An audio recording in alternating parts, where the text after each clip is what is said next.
I'm going to tell you exactly what happened at Carter's Reservoir, because I don't want anyone else getting the same bright idea I had. You'll hear people talk about that lake like it's a quiet spot for night catfish. They'll brag about how the blue cats there feed best when the moon is a thin slice and the wind comes from the south. They'll show you photos of big fish held out toward the camera, arms shaking, grins plastered across their faces. I have photos like that too. I used to post them without thinking twice. Not anymore. I grew up fishing smaller water, farm ponds, little creeks that ran coffee brown after storms and then cleared to a green tea color. My dad taught me all the basics. Keep your hooks sharp. Don't set the drag too heavy. Respect the water. He hammered that last one. Respect the water.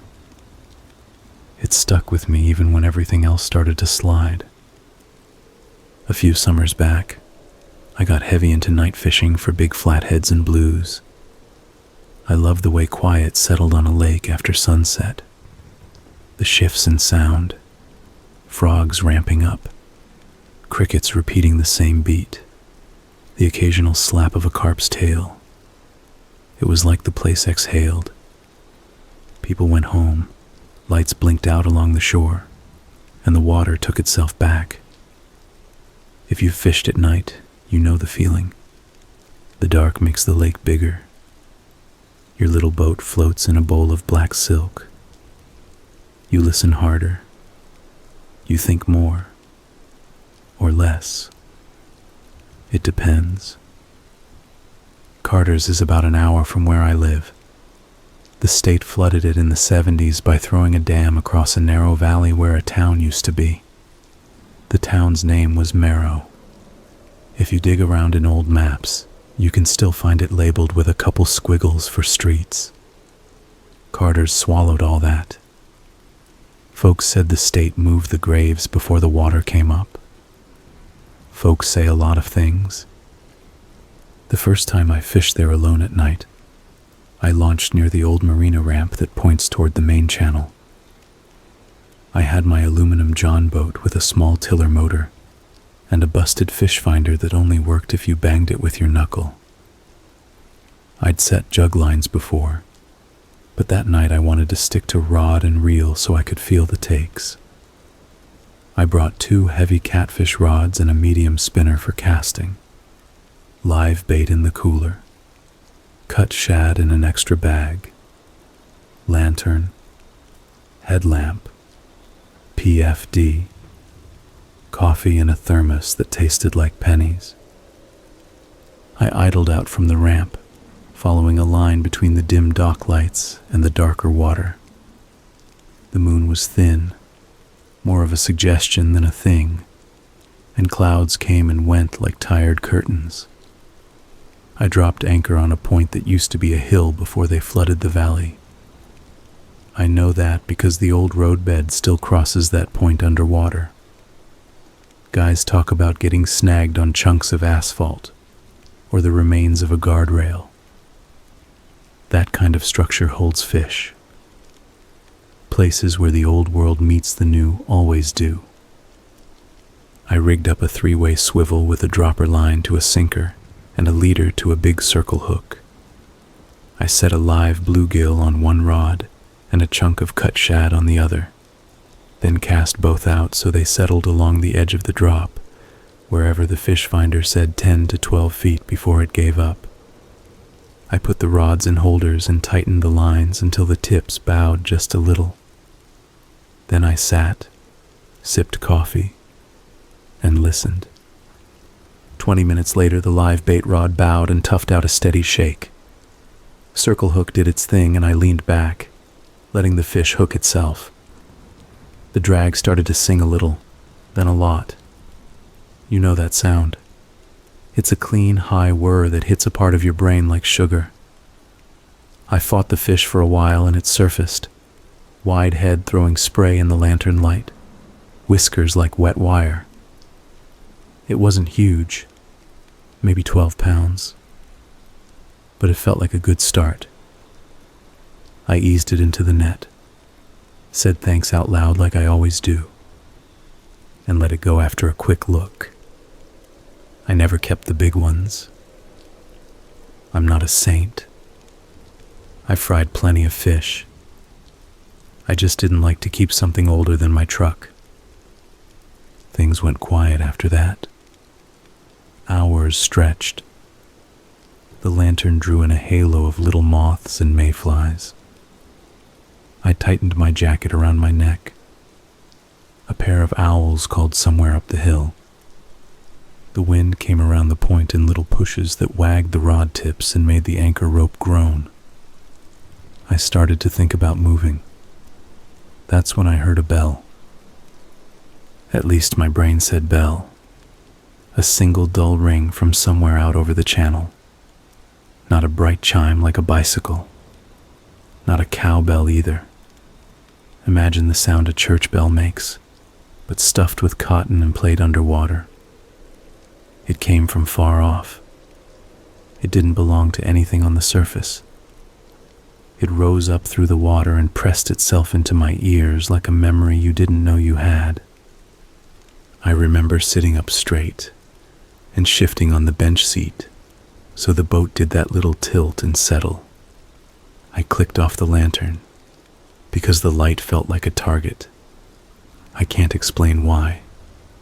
I just snapped it off and let my eyes adjust to the dark. The reservoir looked bigger with the light gone. The shore was a black line of trees. The sky was a low ceiling of cloud. The only things close to me were the rods, the net, the cooler, and the anchor rope touching my boot. I listened hard. The bell didn't come again. What I did hear was a drag squeak on the cut bait rod. Not a run. A little pull. Not wind. I leaned in and put my hand on the foam of the handle. The line was tight and then looser and then tight again, like something was walking it between its fingers. I reeled in the slack slowly to feel for weight. When the rod tip dipped a third time, I lifted and reeled. There wasn't a fight. There wasn't anything. The line came in like it was pulling a leaf bag. I kept the rod steady and reeled the way you do when you've got a branch. When the sinker bumped the tip, I reached to leader the rest. My left hand touched the leader and I froze. The leader was slimy, not just fish slimy, cold, thick jelly slickness that crawled. I shot my headlamp on without thinking. The beam found the leader and I swear there was a translucent film clinging to it like wet plastic. It bunched and slipped under my light, and for the first second my brain said, algae. Then it curled, and I saw the edge peel back on its own, and I dropped the line. I waited, breathing loud enough to hear my breath echo off the water, and then I forced myself to pick the leader up with 2 fingers and clip it. Whatever that stuff was, it dropped back into the water with a sound like a wet sheet. I reeled in the bare line and sat there, headlamp off, heart doing the fast drum in my throat. I told myself it was a bag, trash, a piece of tire that somehow felt like skin. I retied the leader by muscle memory and told myself I didn't care. I told myself I'd laugh about it later. The bell sounded again, this time closer. One dull ring, the kind where you hear the metal and the distance at once. I turned my head toward the main channel and felt my mouth pull open a little like I wanted to taste the air. It smelled like wet rope and clean mud. The bell didn't ring a second time. The sound didn't roll off like you'd expect. It came and then stopped, like a tap on a table. I didn't leave. That's the part that bugs me now. I should have pulled anchor and gone home. Instead, I told myself it was the wind pushing a buoy somewhere. Carter's has hazard markers near the railroad trestle where the channel bends. Maybe they put cowbells on them so they'd ring when the line slapped the frame. That made enough sense at the time. You can always force a story to fit if you want to. I rebaited and cast again. The live bait rod took a hard hit right away, like something swatted the bluegill with a paddle. It bounced twice and then steadied. I watched the line for movement. It sat in place, tight. It wasn't snagged. If it had been, the tip would have held at a weird angle. This was different. The line hummed, a little sound up the guides. I didn't touch it. I just watched and held the handle, waiting for it to break one way or the other. It broke when the fish finder beeped once, all by itself, even though I hadn't touched it in an hour and it didn't have a water temp reading half the time. It beeped, lit up a smear of arc at about 13 feet, and then died. The line went slack. Not a normal slack. It didn't fall like a bow unstrung. It slackened like something cut it with scissors. I reeled and there was no weight, no sinker, no bait, nothing. It was as if someone had walked up and removed my whole rig at the knot and handed me back a clean line. I checked the end. The knot looked fine, which means I know it sounds dumb, but I swear it wasn't my knot that failed. The line had that fuzzed look like abrasion, but it wasn't rough where the knot used to sit. I'd never seen a break like that on 60-pound braid, not with fluorocarbon leader that thick. I sat back, stared at the spot where the line had cut, and laughed out loud because I didn't know what else to do. It wasn't a real laugh. It was that open-mouthed expel the air noise you make when your nervous system wants to do something to signal you're still a person. Then I heard a splash. Not a carp, not a beaver, not a fish rolling. It was the sound of something steady entering the water and leaving a slow ring, like a boot stepping off a dock. I swung my headlamp toward it, but the beam got eaten by the dark. Everything outside that hard white circle was a deeper black, and I could feel the shape of the reservoir out there the way you feel the shape of a room with your eyes closed. I thought of the old town under me. Church, school, a diner with a flat roof, a little parking lot next to a 2-pump station. That's what the old maps showed. People must have lived whole lives there. Then the state told them to move, and men came with machines. And then it rained, and now I'm over it with my little boat, clipping leaders and making stories. The bell rang again. 3 beats this time. Not fast, not slow. They had a pattern to them that made my shoulders pull up. You know how a voice can have a smile in it, even if you can't see the person? The bell sounded like it had a face you wouldn't want to look at. I told myself I was done and reached for the anchor rope. I pulled hand over hand and felt the usual grit and slime, and then I felt the rope go tight like it hooked under something. That happens. Anchors get wedged. You can work them free by moving the boat. I eased the motor into a low forward and put angle on the rope. It came up and then jerked hard. I stopped. Whatever it had caught on wasn't rock. It felt like the anchor had grabbed a thick winter coat that someone was wearing, and the someone didn't want to move. I eased off and waited. The rope made a small groan against the bow cleat. I tried a burst in reverse. The boat shifted. The rope snapped. The end whipped past my hand. I almost laughed again because at that point it felt like the lake was messing with me. Only it wasn't funny. The rope hissed across the aluminum and slid into the dark. I didn't hang around after that. I started the motor and pointed the boat toward the ramp. The outboard coughed once, because of course it did, and then caught. I kept the headlamp off and steered by the glow from the far shore. The boat rode different with no anchor up front. The bow felt lighter, and the stern sat heavy. I moved forward on the bench to settle the trim. Little waves tapped the hull. My brain made them footsteps. I told my brain to shut up and focus on the transom. I was halfway across when I saw another light. A small one, low to the water, flicking on and off. It looked like someone waving a headlamp near the surface. I cut throttle and the boat glided, engine burbling. The light blinked 3 times, paused, blinked once, paused. I don't know Morse, but my brain decided that meant help. It didn't even feel like a choice. I turned toward it. I came up as slow as I could.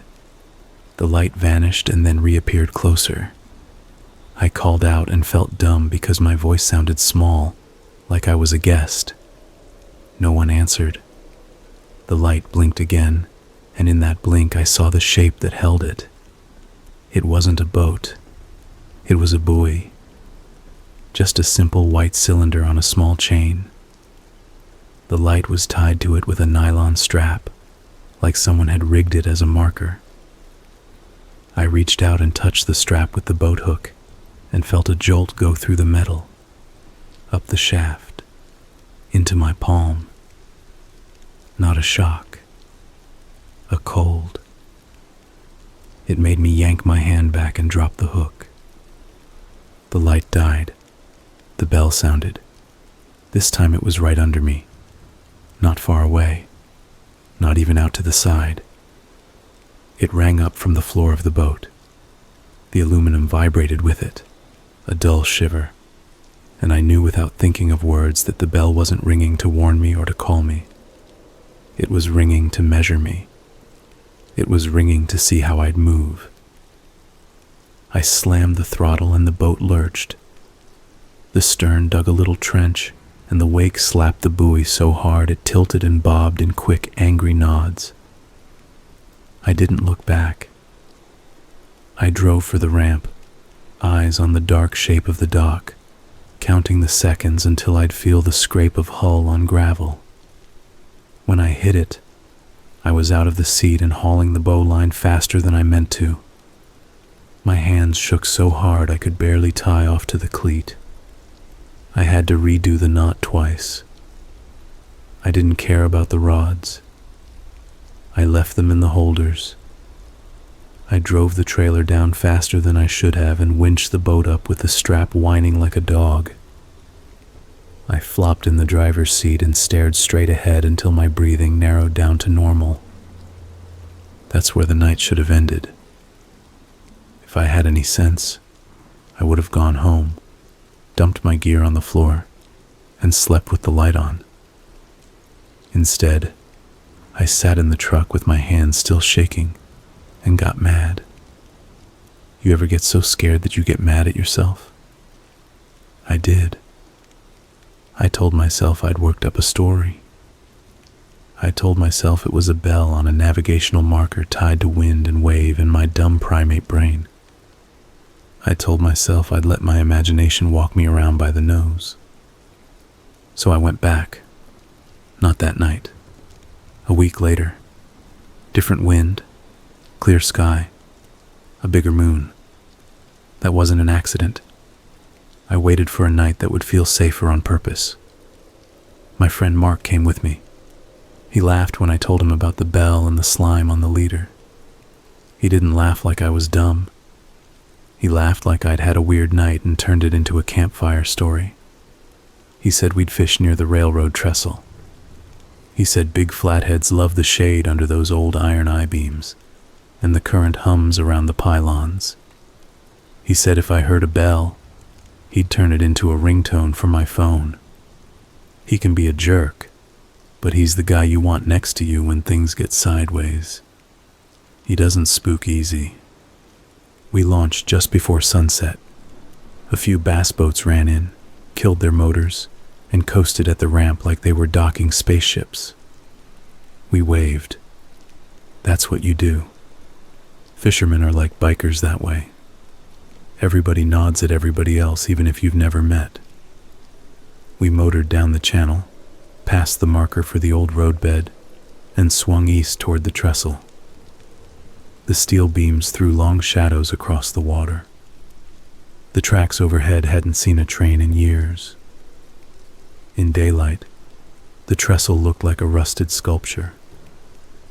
At night, it looked like rebar left behind after the world ended. We set up on a shelf where the depth dropped from 8 to 14 feet.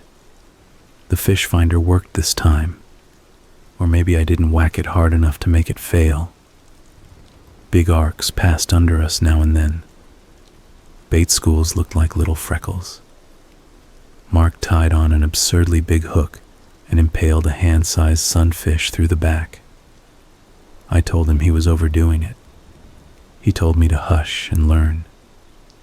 We set both rods.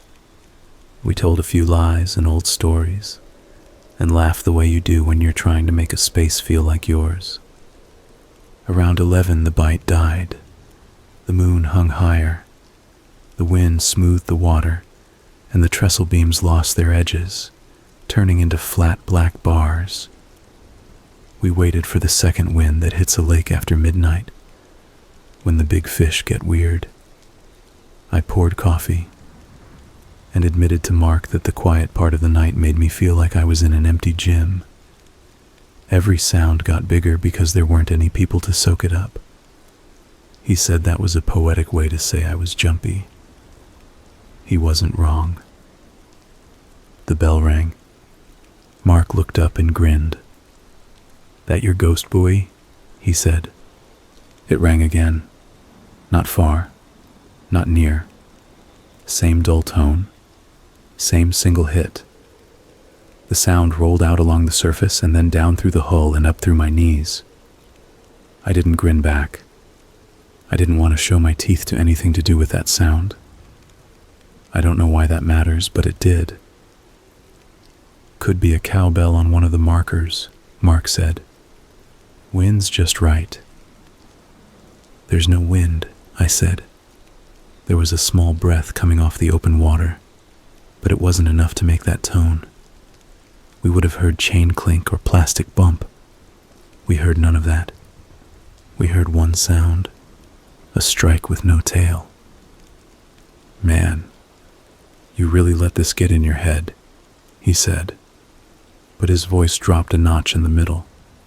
He grabbed his headlamp and clicked it on and swung it out like he was checking the bank for eyes. The beam lit up bugs and the silverbacks of shad flipping near the surface like dropped coins. It didn't find a buoy. He clicked it off. We didn't talk much after that. It gets like that sometimes, even without bells. You fell back into your own body. You listen to your lungs. You listen for line ticks. You pick up the small movements your brain filters out during the day. We listened and waited.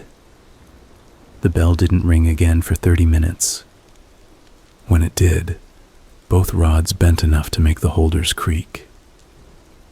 You know when it feels like something heavy grabs your line and just hangs there?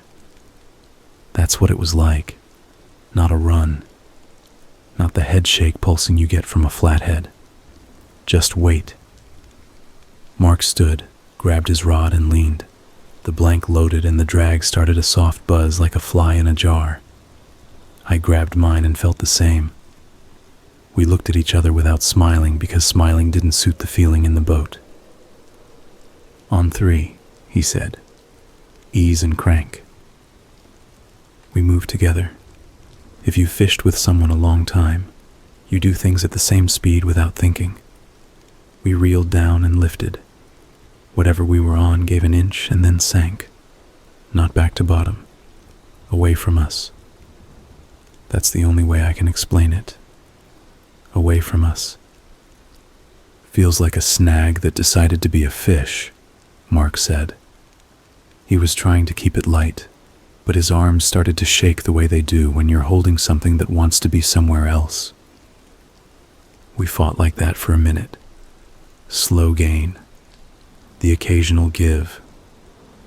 I kept the line away from the hull and thought about angles and how I was going to net something I couldn't move. Then my line went slack and the rod popped straight. I almost pitched backward into the cooler. I reeled quick to catch up and found nothing, not even the leader. It was the same cut as before, clean where it shouldn't be clean. I swore and looked at Mark. His line went slack too. The sound his drag made before it went quiet stuck in my head. It was the sound of something taking and then letting go. He reeled in furious turns. The bare braid snapped out of the water and whipped the guides. "What the hell?" he said. No anger in it. He wasn't asking the lake. He was asking everything. We checked the ends. Same fuzz. Same no knot. Mark rubbed the line between his fingers and made that face people make when something feels wrong. He looked at me. "Okay," he said. "You're not crazy. I mean, you might still be crazy, but you're not lying." We didn't leave. You may think we would. We didn't. We re-rigged. That's what you do when a fish beats you and you're too stupid to take the hint. You tie on bigger. You check the drag like you're going to break a record. You set both rods again like you're starting over. The bell rang. 4 times. It felt like a question asked by someone who already knows your answer. My head started to itch. Not my scalp. The inside. I know that sounds weird, but that's the closest I can get. It wasn't fear. It wasn't pain. It was a hum inside my head like my skull was a tuning fork. I opened my mouth to say something, and that hum pressed up under my tongue, so I closed it again. I rubbed my forearms and found bumps there like I'd walked through a spider web.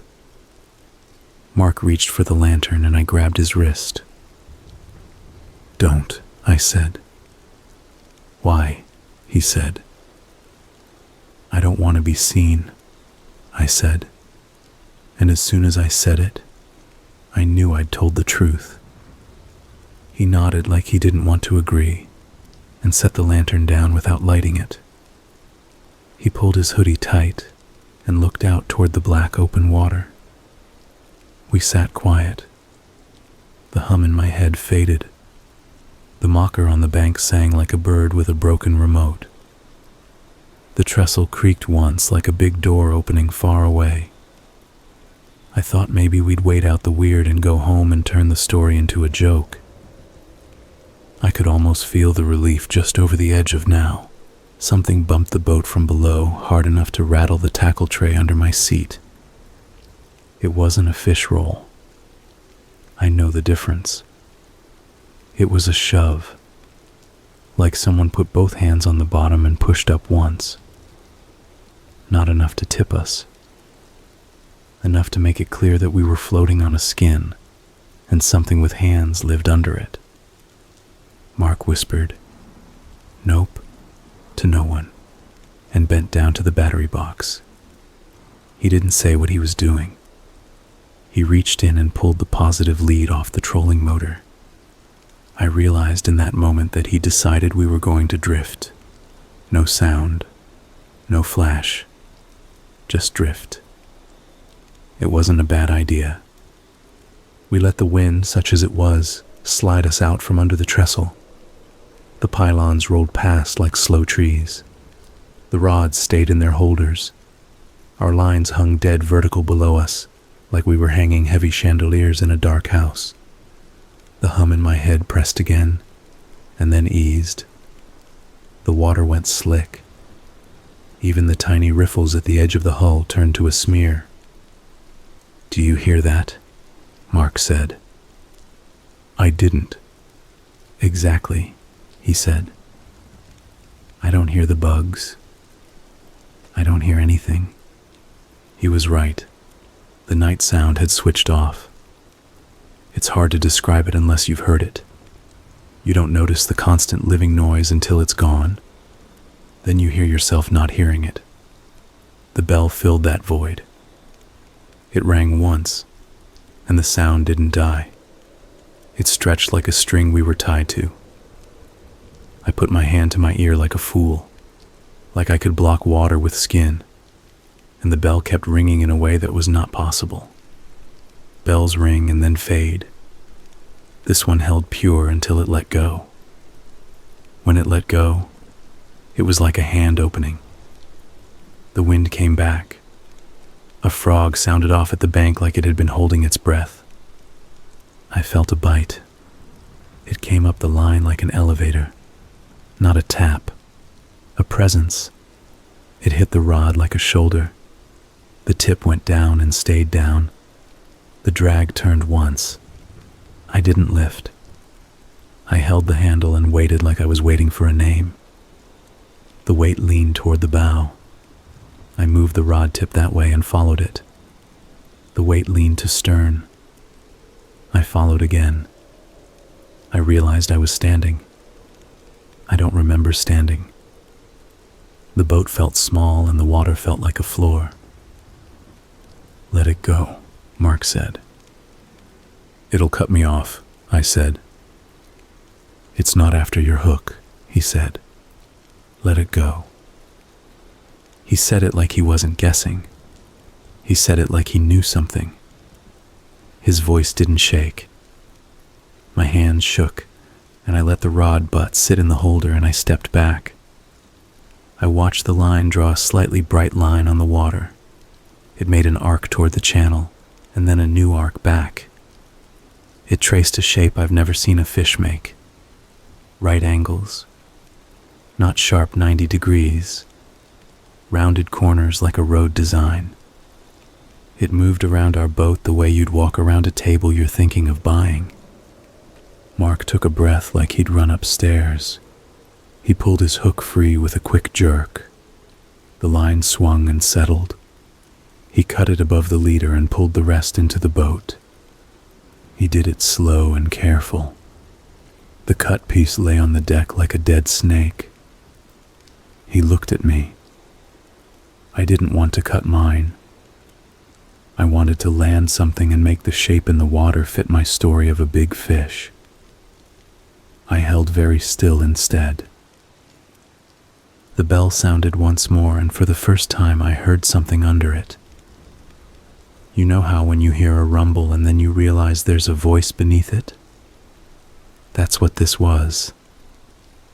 There was a tone that wasn't the bell. It sounded like when people talk in a room made of tile. Words get rounded. The direction gets blurred. You can't tell who said what. That sound lived under the bell for one heartbeat, and then the two sounds left together. We drifted into open water. The trestle faded behind us. The marks on the fish finder went thin, and then nothing.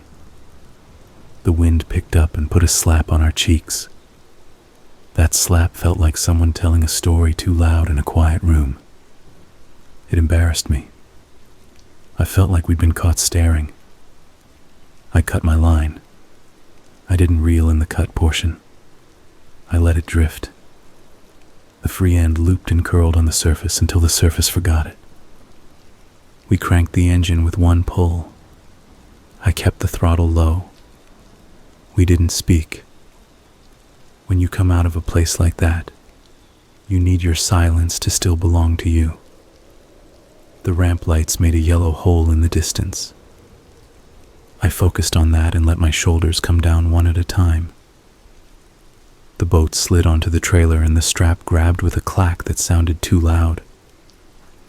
I didn't relax until the transom hissed out of the water. We strapped down and got in the truck. Mark stared through the windshield for a full minute before he spoke. "You feel it?" he said. "Feel what?" I said, but I knew. "It measured us," he said. "Like you said before. That bell. It was a way of looking. I nodded. I didn't have anything better. I'm not going to say what I think it is, he said. Good, I said. Don't. We didn't talk about it for a while after that night. We told friends we'd gotten skunked by something smart. We laughed at our own jumpiness. We went bass fishing on a little river with current you can read like a book and rocks you can point to and say, there, that's where they sit. We caught smallies and took pictures and felt normal. Then a guy went missing at Carter's. Not a fisherman, a kayaker. He launched on a morning that looked like a postcard. His girlfriend said he texted her a photo of the trestle with a caption that said "Old Bones." She posted that in the comments when they put up the news story. They found his kayak upside down near the channel 2 days later. No paddle, no life jacket. That happens. I know it does. Lakes take people all the time. But the comments under the story split in two. Half the people said the dam pulled him. The other half said the deep water under the trestle isn't right. And they said it like they were talking about a dog you don't turn your back on. I didn't go back at night for a long time. We hit other spots. We fished from shore with the fire pit going and a cooler between us. We told better stories than we caught fish. It was fine. Summer slid into fall. The lake level dropped. They pull it down every year to make space for winter rain. When it drops, the tops of old things show. Stumps, bits of brick, pieces of the old road. That's when the report started. Mark sent me a photo. It was a phone shot of something that looked like a rusted pipe sticking out of the water down near the main channel. It had a round top and a squared-off shoulder. "That's a bell," he wrote. I told him he was seeing what he wanted to see. He said, "Come on." We went at noon on a Sunday because we were cowards. I'm not ashamed of that. We wanted other people around. A line of trucks clung to the ramp road like ticks. Guys launched boats with coolers big enough to live in. Kids dug in the mud. Dogs ran into the water and shook like brown paint boosters. We took binoculars and walked the shoreline toward the channel. The thing in the water wasn't a bell. It was cement. A square column with a round cap. It had rebar showing on one side where the water and wind had chewed it. It looked like the base of a sign. The top had a bolt circle like something used to be mounted there. If you squinted, you could imagine a bell housing, a plaque, anything. We stared at it longer than made sense. A man in chest waders stood a few yards out, lying in the water. He looked over at us and nodded and asked if we'd had any luck. We said we were just looking. He said, "They're down there." He didn't say what. He said it like telling someone the laundry is downstairs. "What is that thing?" Mark asked, pointing. "Old road marker," the man said. "Used to be the state put chains and bells on them back before they flooded the valley. Let people know where the bridges were. Story goes the bells were to warn boats in the fog. Story also goes they put them to keep people from getting confused by the church bell when it rang at night after the town was gone." He winked and grinned. People like to talk. "Did the church have a bell?" I asked. "Don't know," he said. "Don't matter now. Ain't nobody to ring it." He moved his rod tip a little and stared out at the water like it had an answer written on it. We thanked him and walked back. I looked up the history when I got home. I found a couple grainy photos of men hooking chains to posts. I didn't find mention of bells. That doesn't mean they weren't there. It also doesn't mean they were. Winter came. I didn't fish much. I cleaned gear. I sharpened knives. I watched videos I'd already watched twice. Every now and then I'd close my eyes and feel the hum in my head. It wasn't loud, just a memory played in the bones. I could put it away if I wanted. Then spring came on fast. The lake filled. The concrete column went under. The bugs came back. The base guys posted pictures of fat pre-spawn fish. The crappy people bragged about limits. I decided I wasn't going to let a sound keep me from the water. I went back alone. I didn't tell Mark. I know that's a dumb move. I know all the lecture points. I packed a PFD and wore it. I clipped a whistle to it like a Boy Scout.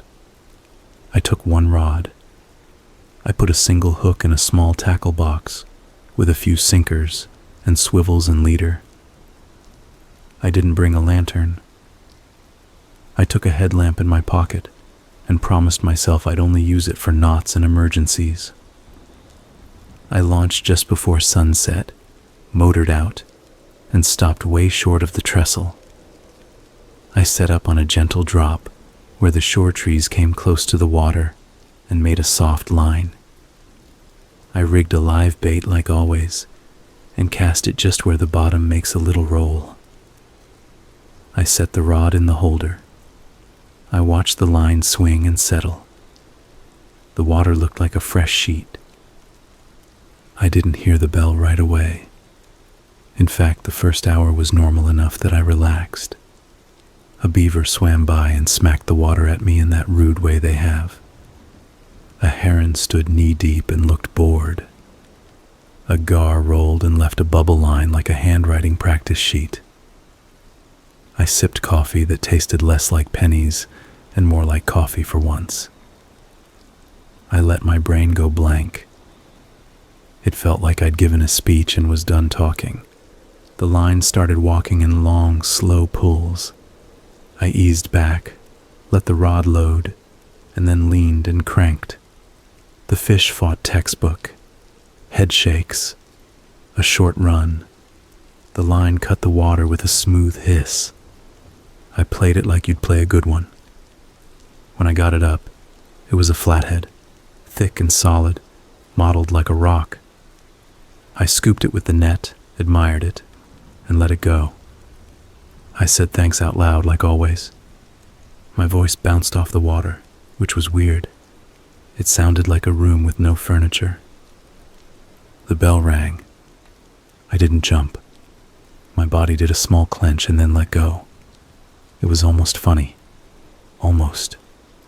The bell sounded once. Then it sounded again. Then it sounded a third time. 3 notes. The first and third were the same. The middle one was lower. If you've ever heard some old church bells, they have different sizes and get rung in a pattern. That's what it sounded like. I looked toward the channel even though the sound seemed to come from everywhere and nowhere at once.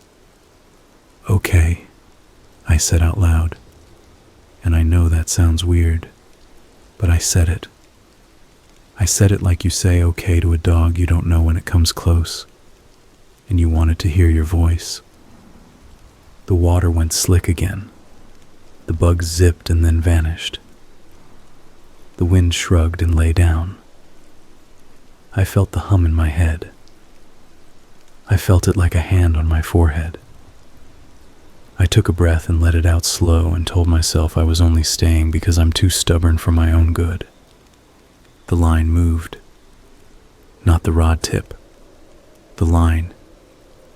It drew a circle on the water, and then a line through the circle, and then another circle.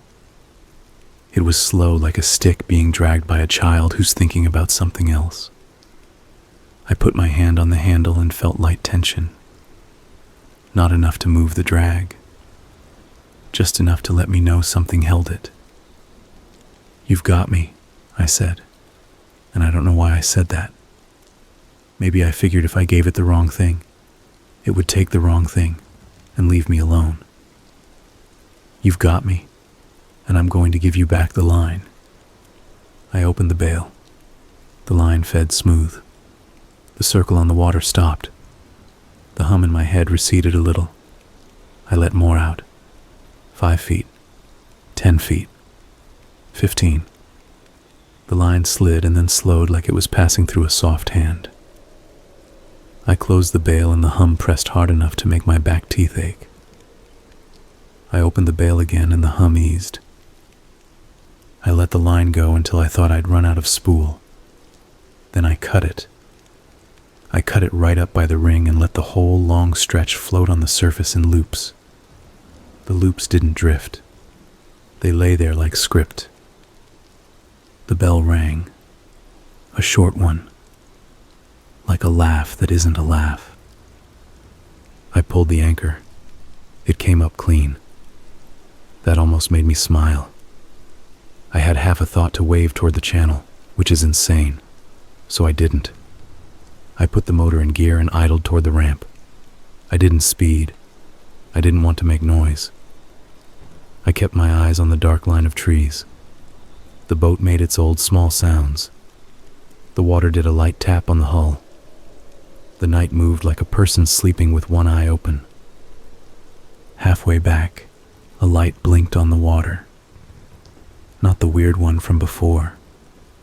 A regular headlamp waving like two kids on a kayak were goofing off. I cut throttle. I don't know what's wrong with me. I can't seem to mind my own business when I see someone who might need help. I steered toward it, slower than slow. The light vanished. I waited. It came back in a different place. Closer, I thought of a hand.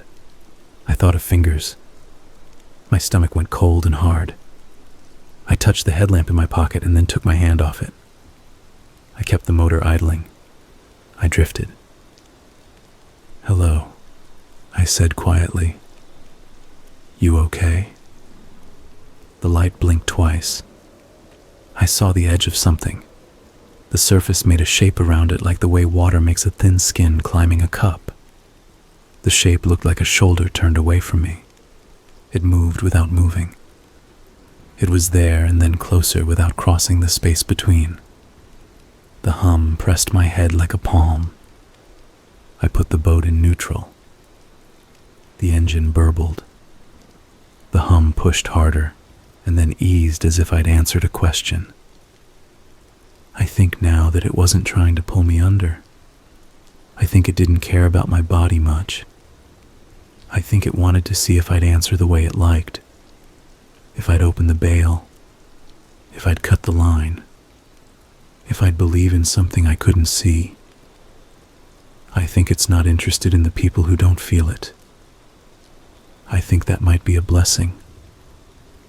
I'm not saying it's a ghost. I'm not saying it's a creature.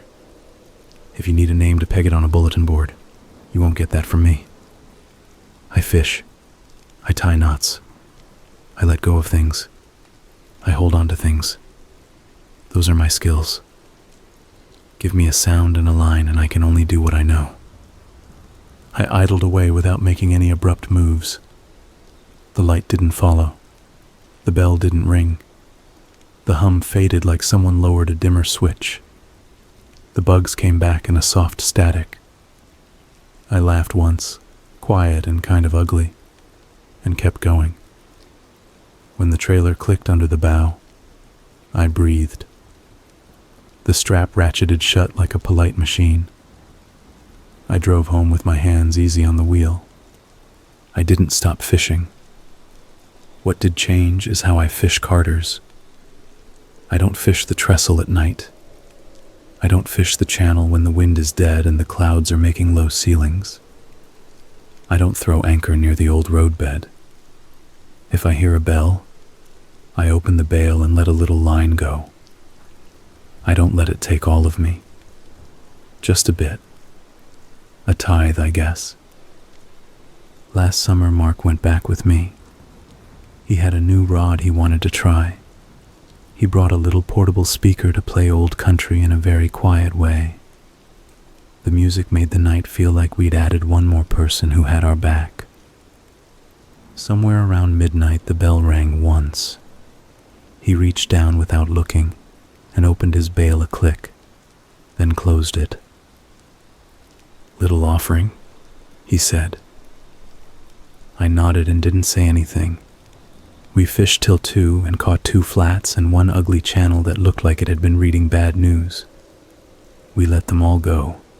We packed up. On the drive home, we didn't talk about the bell. We talked about a football game and about a reel he wanted me to try that had a drag smooth like wet glass. We made fun of someone's boat wrap we'd seen at the ramp. We got normal on purpose. I think about the kayaker who went missing.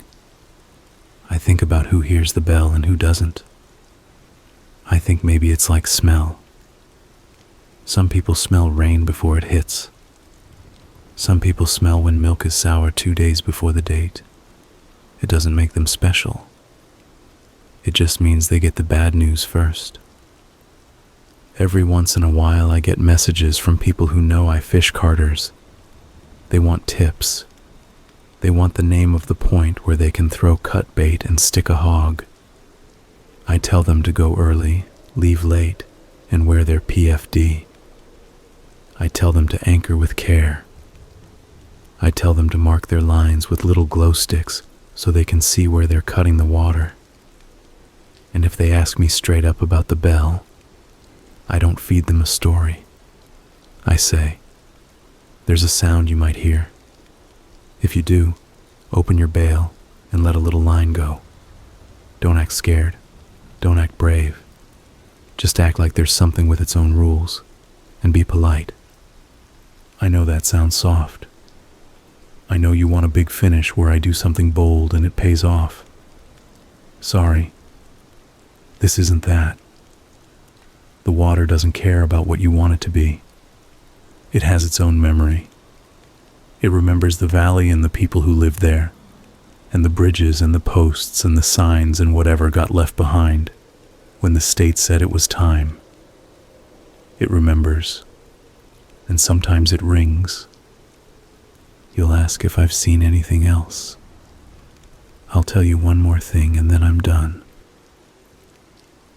2 weeks ago, I was on the lake at dawn. Not night, dawn. The sky was a low gray belly.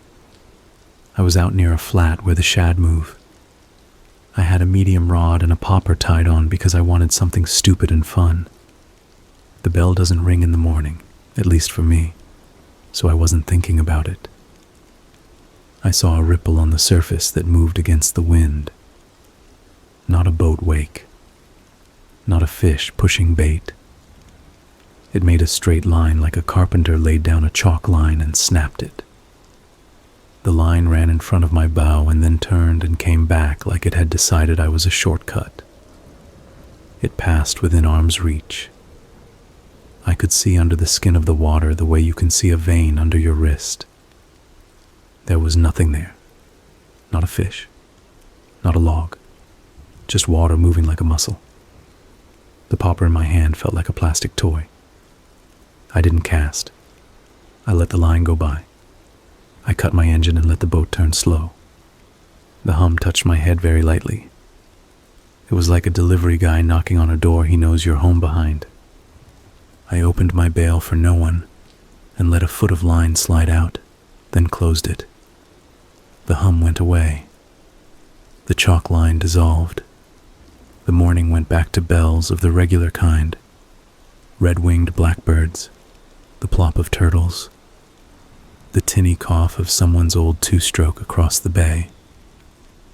I tied on a jig and made a cast and caught a little bass that jumped and shook its head like it had an opinion. I put it back. I looked out at the channel and thought about the old road under there. I said thanks for the fish to whoever likes to be thanked. I guess that's all I've got. If you fish Carter's, or any place like it, take good line, tie good knots, and be ready to cut them. Respect the water. That part isn't just my dad talking. It's a rule. If you feel a weight that isn't fighting, and a sound you can't place rings in your bones, give it a little and go home. Don't make yourself a story someone else has to tell. If you need a place to start at Carter's, there's a point with a drop from 8 to 13 not far from the old ramp.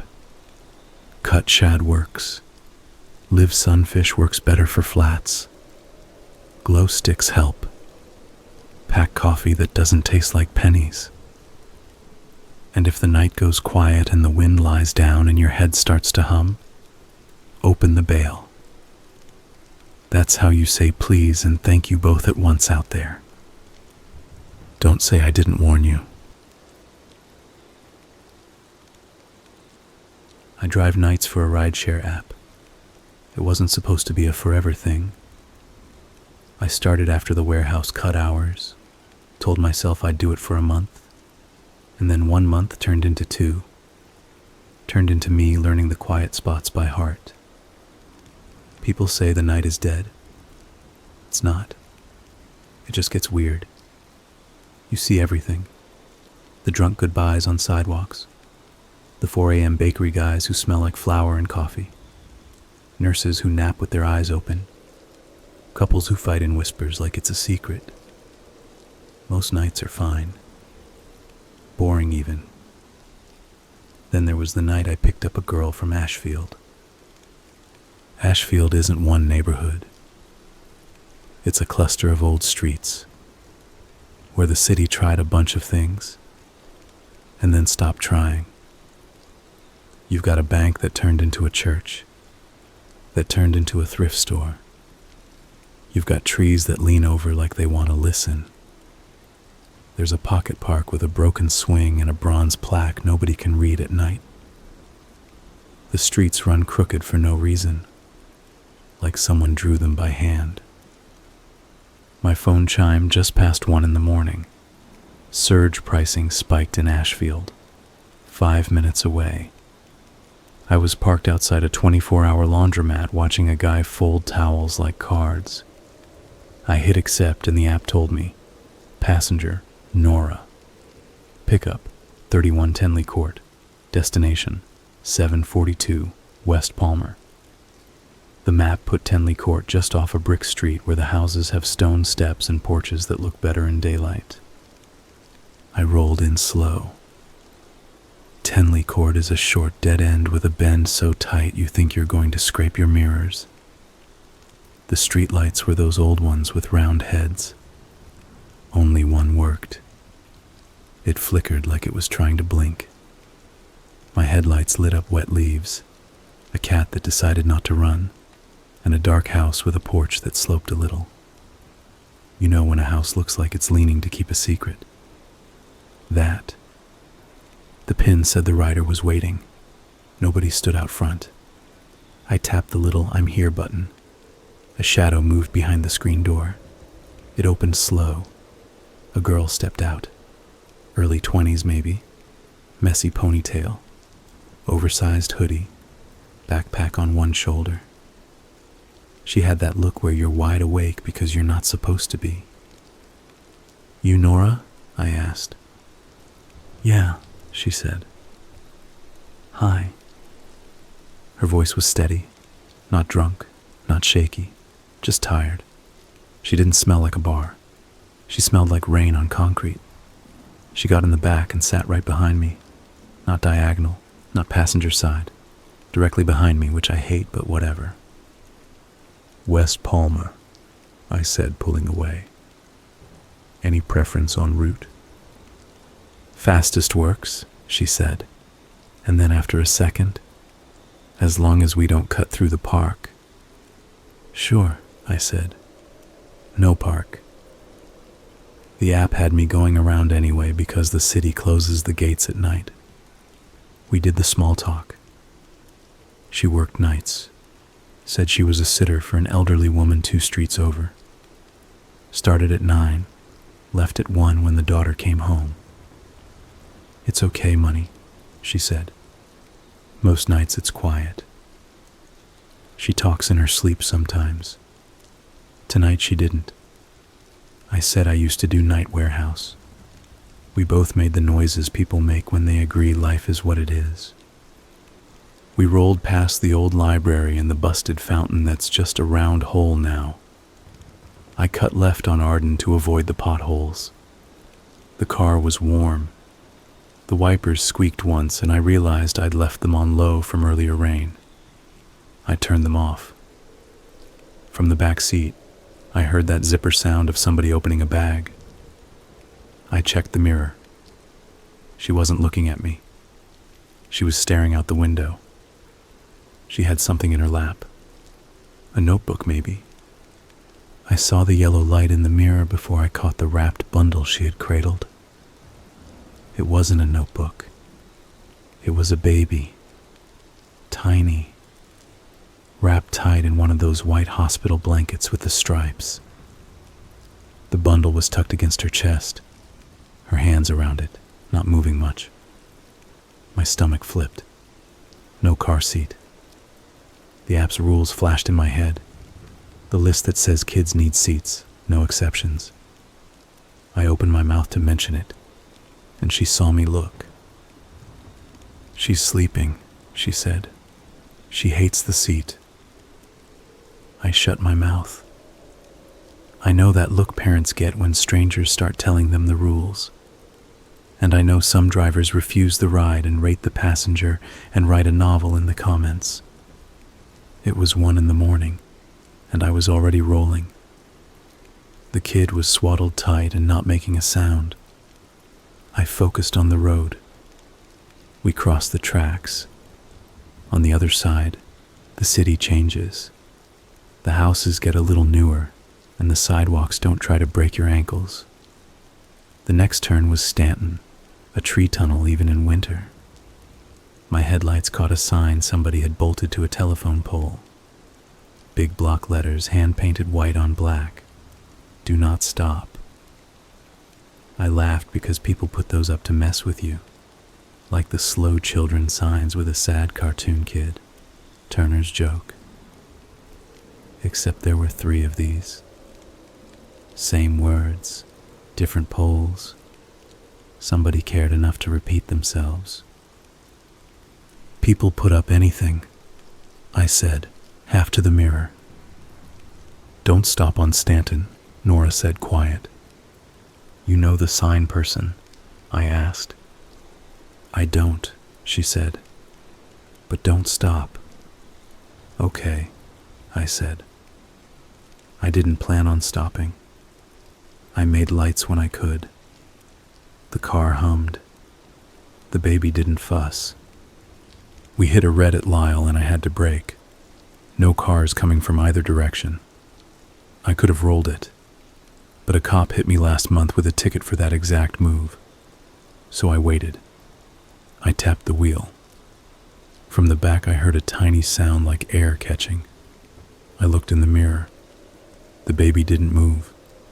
The blanket didn't twitch. Nora's face didn't change.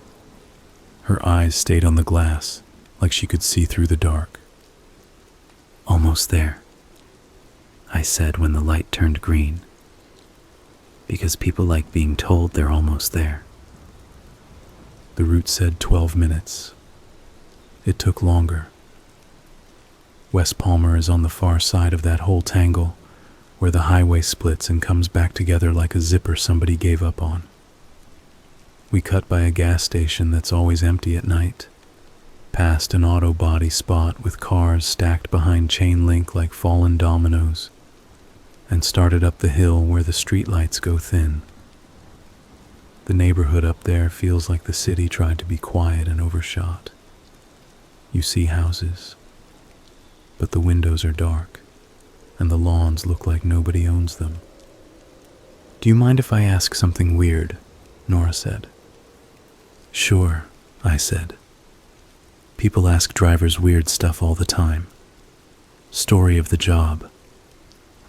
"If something is in the road," she said, "like a box, please don't stop for it." "Okay," I said, "easy." "You've seen that trick where somebody puts a stroller in the lane and you stop and then they run up? I don't mess with that." "It's not a trick," she said. but without any energy in it, like she wasn't trying to argue. "What is it then?" I asked. "Because that's what you say when you're curious and dumb at once." "You'll see," she said.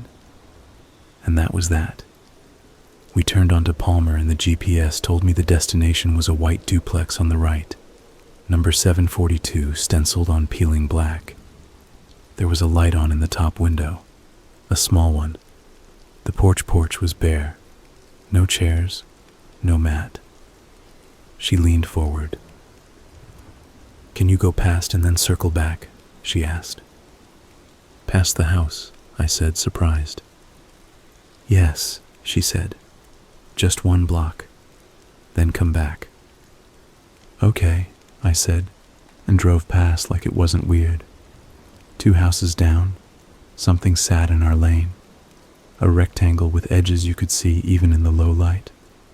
A cardboard box, medium size, like the kind you get when you order a coffee maker online.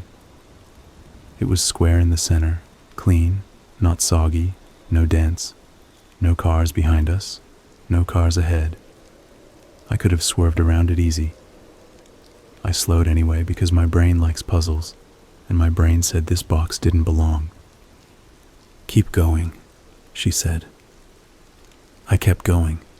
I tried. The car coasted like I tapped neutral. My foot went heavy. The engine didn't stall. The RPMs sat in that bored place. The car just didn't want to move. The box stayed right there in the headlights. And I felt it. The same feeling you get when you're about to sneeze, but deeper, back behind your eyes. It built slow. My foot pressed the gas. The car rolled like it was pushing through glue. I don't scare easy while driving. People pull dumb stuff in front of you every night. You build a second brain that lets you say, "Yep, that's a drunk U-turn. Watch your left." This was different. The hairs on my arms stood up. My ears popped like a pressure change. The radio, which I had low, started picking up static like someone rubbing cellophane. "Do not stop," she said. I took a breath. I reminded myself I was in a car with a running engine and 4 working wheels, and this was just a box. I nudged the wheel. The car angled right.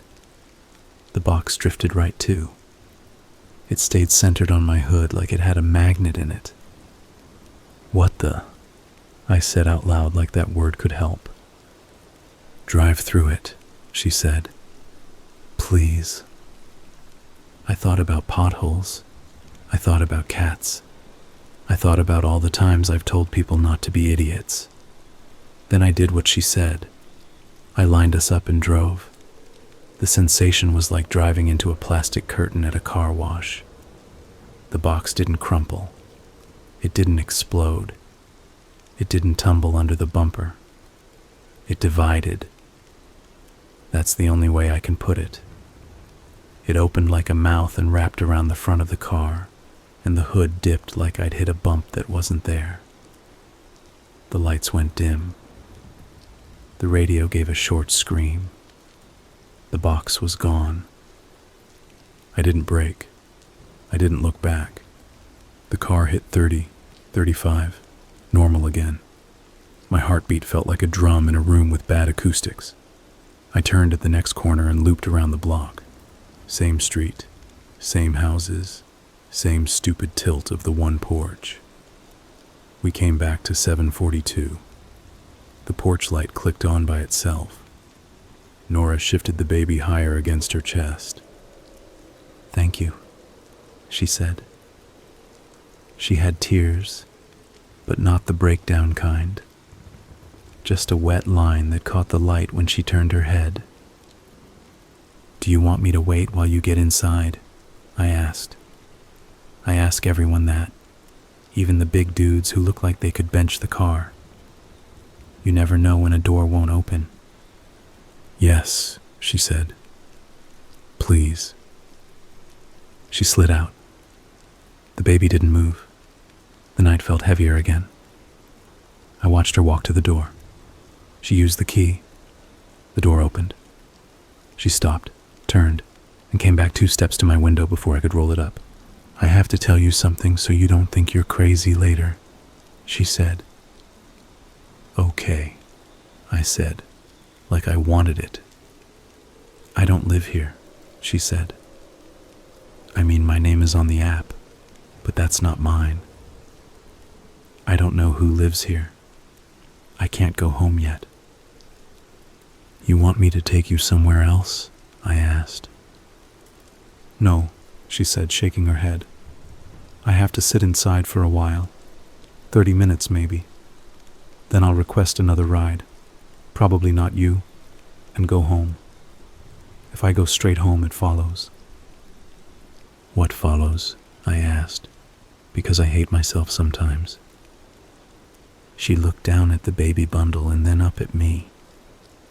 There was a weird gap before she answered, like she had to pull up a word that didn't want to be used. "Whatever that was," she said.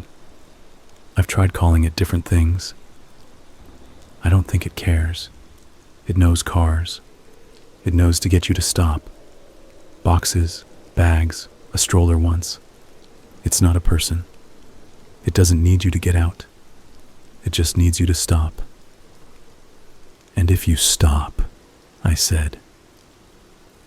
"It gets in," she said. "Not the car. You."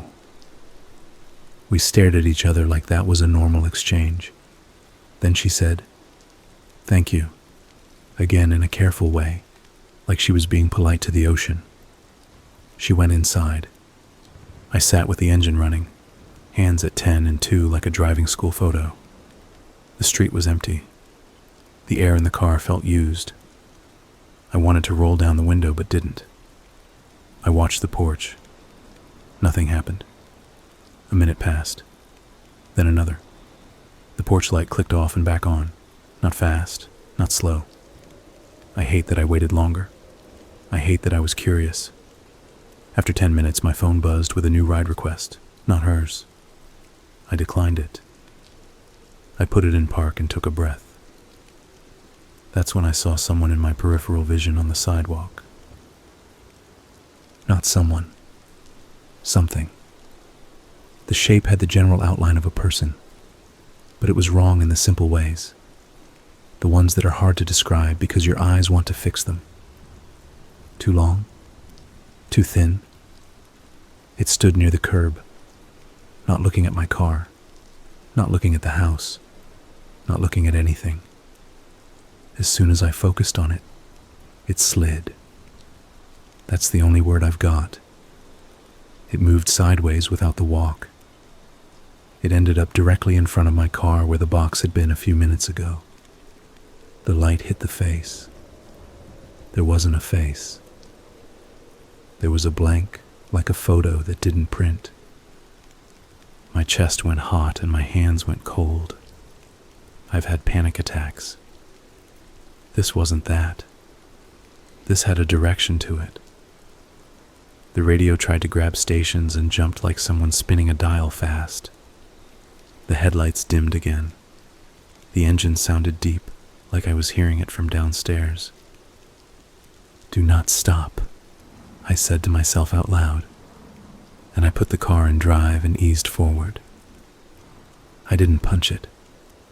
I didn't want to make it mad, which is a dumb thought when you're thinking about a shadow with no face, but that's where I was. I eased. The shape did that splitting thing again. It opened without opening and I drove through it. You ever drive through fog that has weight? That. The pressure in my ears dropped. The radio clicked to a weather station for half a second, and a calm voice said, "Unusually dense low level," before it flipped back to static.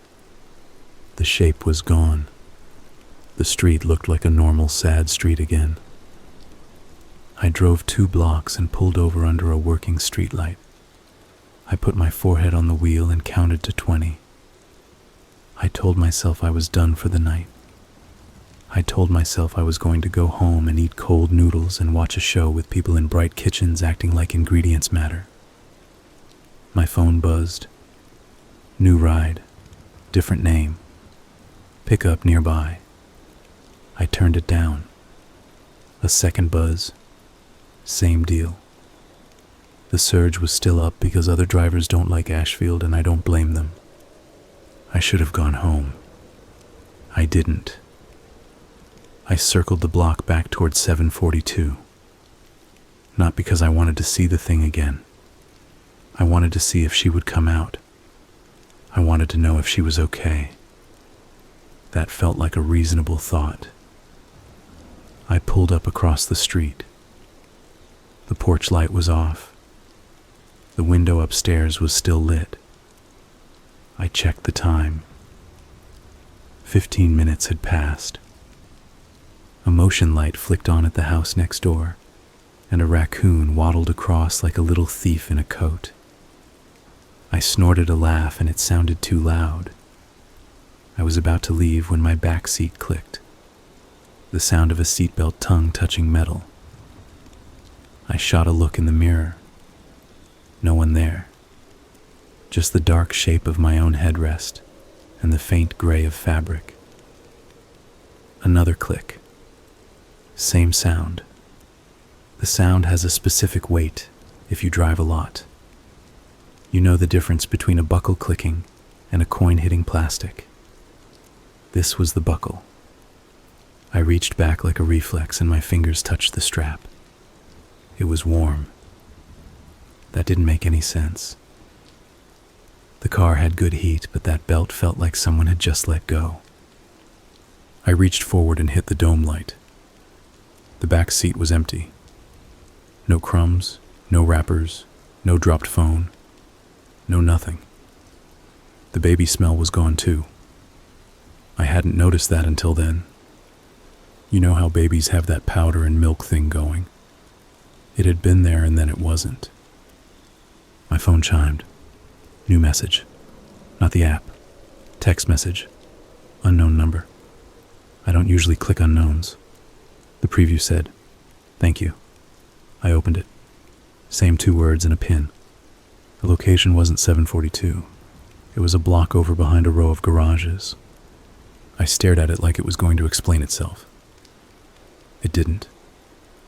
I thought about how she said she didn't live there. I thought about how she said she'd request another ride. I thought about the shape. Then I did something stupider. I drove to the pin. Behind the garages, the ground turns to broken asphalt. There's a chain link fence on the alley side and weeds that come up to your knee. Someone had dumped an old mattress against the fence. There were bottles in the weeds, the glass kind that always look like they're sweating even when they're dry. I killed my headlights and left the parking lights on, which was a dumb trick I learned to make myself feel invisible. Nora stood by the fence. She had the baby against her chest. A man stood a few feet away. He wore a dark jacket and a baseball cap. He had that angry stance where the chin comes up. He talked at her, hand movements sharp like he was cutting cardboard. Even with my windows up, I could tell the voice was fast and pointed. She just shook her head and held the bundle tighter. I cracked my window an inch. The man said, "It's mine." And she said, "It isn't." And he said, "You're not right." And she said, "I know."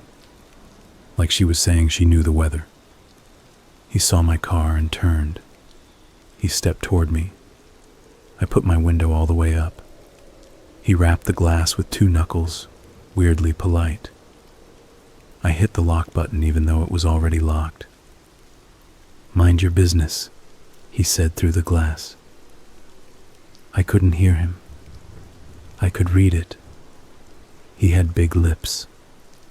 The kind of face that's good at swearing. I don't know why I did it. I tapped the button to crack the window an inch again and said, "You okay?" to her, ignoring him. She nodded. The man put his hand flat on my window. He leaned down and his face filled my world. He smelled like whiskey and wet wood. He said, "Drive," like he was giving me a blessing and a threat at once. Then he smiled. It wasn't a nice smile, but it was human. I put the car in reverse and rolled back slow. He stayed where he was. She stayed where she was. The fence looked like a graph of bad decisions. I turned the corner and pulled onto Palmer and sat there with my hazards on, which was a terrible idea. And then another car came up behind me and laid on the horn, and I drove because that's what you do when a horn tells you to move. I went home. I parked on the street because my lot creeps me out at night. I sat and looked at my own house like I needed to make sure it was mine. I killed the engine and everything went too quiet. I went inside. I locked the door. I warmed up noodles. I stood by the microwave while it hummed and watched my reflection in the black window and hated my face for looking scared. I ate on the couch and stared at nothing. I fell asleep with the TV on. The next afternoon I checked the text. The number still said unknown. I wrote, "You good," and hit send. It bounced. The phone said the number didn't exist. I checked the rideshare log. The trip was there. The name was there. The address was there. Everything normal. I Googled 742 West Palmer because of course I did. There's a forum where people gossip about houses. Somebody posted 10 years ago that 742 is haunted because a woman died there in a fire in the 80s. Somebody else replied that it wasn't haunted. It's just drafty. And the porch leans because the foundation sucks. They argued for a while, and then the thread died, because that's what threads do. I went to work that night and tried to pretend the night was just a shift. Here's where you expect me to say I saw the box again, or the blank-faced thing showed up in my apartment, or the baby wasn't a baby. None of that happened. Not right away. What happened is smaller and worse. It followed me in pieces. My second night back on shift, I took a guy to the mall for a third shift cleaning job. On the way back, I hit a side street I don't usually take, and there was a paper bag in the lane, upright like it had been put there, not blown. I rolled my eyes at myself and slowed and then sped up and rolled over it. The bag didn't crush. It folded without folding. The radio clicked. The air got heavy. The feeling in my head came back, that sneeze feeling. I kept going. It let me. A week later on Lauren, a stroller, not fastened, empty, set just past a blind corner where somebody would have to slam the brakes. I didn't stop. I didn't accelerate either. I rolled by and it didn't move. In the mirror it turned just a hair like something inside shifted to watch me. The hair on my arms lifted. I shut off the radio and drove the next 10 minutes in quiet, listening to my heartbeat, which was a dumb thing but felt like a plan. Some nights it tries to make me talk. The pressure in the car builds and the words press against my teeth. My mouth wants to say, "I see you." My tongue wants to say, "Come in." I keep my jaw shut and count license plates and drink bad coffee. One time it got bad enough that I knocked on my own head with my knuckles like I was fixing an old TV. That made me laugh out loud. The laugh didn't sound like mine. I pulled over under a student housing building and sat until I could hear regular sounds again. I didn't tell anyone for a while. Who would I tell? Hey, something that looks like a box is trying to live in my head. That doesn't go over at Thanksgiving. Finally, I told a guy at the airport lot because he's weird, and I knew he liked weird. He told me a story about a hitchhiker who asked drivers to take her to a church that burned down. He said sometimes the roads don't end where you think they do. He said if it wants in, don't give it words. He said that's how it gets a lease. So now I don't talk to it. I don't say please or sorry. I don't say get out. I drive. If it sets a thing in the road, I go through. If it pulls the radio, I turn it off. If the headlights dim, I slow, but I do not stop. If a passenger tells me to go past and circle back, I do it. If someone says thank you from a number that doesn't exist, I say, you're welcome, in my head, and then forget it. You're going to ask about the baby. I don't know. I never saw a face. I never heard a cry. There was weight in the blanket. You can fake weight with a bag of rice, but it didn't feel fake. The way she held it wasn't for show. I replay that night, and my brain tries to find the crack where the trick fits, and it just doesn't. A month after the first night, I got another ping from Ashfield. Surge again. Tinley Court again. Same time of night. I stared at the screen and thought about declining. I hit accept. It could be anyone. It could be somebody's drunk uncle. It could be a regular. I pulled up. Same porch. Same slope. The flicker light was out for good now. The door opened. Nora stepped out. Same hoodie. Different shoes. I didn't see a bundle. She got in behind me again and said, "Hey." Just like that. Like we were neighbors. "Hey," I said. I pulled away and tried not to look at the mirror. I failed. Her hands were empty. She had a tired smile. We did the small talk again. It was almost a relief. Halfway to Palmer, I asked, "You good?" and hated how needy I sounded. "Better," she said. "Thank you for that night." "Don't thank me," I said. "I just drove." "That's the thing," she said. "Most people stop." We didn't talk after that. I took her to 742 without circling. No box this time. No pressure. The radio stayed a radio. She got out and leaned down to the window. She said, "You should quit nights." I said I would. I lied. She laughed like she knew. Then she said, "Don't stop for what isn't yours." That stuck. It sounds like something your grandma knits into a pillow, but it works. Stuff shows up in your lane. Fights that aren't yours. Crashes where 4 guys are already helping. Weird boxes. People waving like they just need 1 second. If it isn't yours, drive on. If it is yours, you'll know. You'll feel the opposite thing. Not pressure. Pull like a door and you opened and you can't pretend it didn't. One more thing and I'll let you go. Last week, late, no surge, boring Tuesday. I was on Stanton again because of course I was. Same signs. Do not stop. This time there wasn't a box. There was a man in the road. Standing. Not waving. Not making a scene. Just standing dead center with his hands at his sides, like he was waiting on a bus that doesn't run. He had a jacket too clean for Stanton and shoes that said office. I slowed because I'm not a monster. My brain yelled don't stop and my hands listened and I eased, and the man didn't move. I dropped a gear. The engine hummed. The pressure did its trick.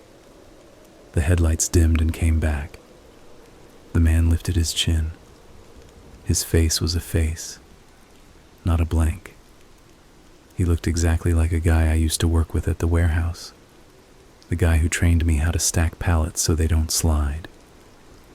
The guy who quit, moved, married someone pretty, posted a picture of a puppy. He raised his hand.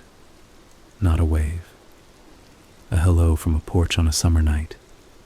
I rolled by him and the car wanted to swerve without me. I gripped the wheel and drove straight. He didn't turn. He didn't follow. The radio on low switched to a song my sister used to play 100 times summer after high school. I listened to 3 notes, turned it off, and drove. I got home. I locked the door. I lay on the couch and stared at the ceiling. Everything in my apartment looked normal. Fridge hum, streetlight line on the wall, shoes in a dumb pile. I felt stupid and also like I had just carried something heavy a long way. I slept fine. In the morning I checked my phone and there was a text from a number I do know. The warehouse guy. He'd sent a picture of his kid. No message. Just the picture. The timestamp was before I saw the man in the road. I stared at it too long. Then I sent back a heart and threw my phone on the bed like it had opinions. I don't have a moral here. I'm not a priest. I drive a car, and I try not to be a jerk. I'm telling you this because people ask what the worst ride I ever had was, and I don't want to tell the drunk vomit story again. This one is worse and better. If you drive nights, and you see a box where it shouldn't be, or a bag that stands up to the wind, or a person who looks like somebody you miss standing still where nobody should stand, here's my advice. Keep moving. Don't give it words. Don't make it yours. If someone in your back seat asks you to circle the block, do it. If somebody says thank you from a number that disappears, say you're welcome in your head and let the night take it. And if you ever get me as your driver and we roll past a hand-painted sign that says, "Do not stop," don't ask me if it's a joke. Just pretend it's a seatbelt. Put it on. Keep going. That's the whole secret. Keep going. Don't stop. Keep going until whatever wanted to get in forgets your door.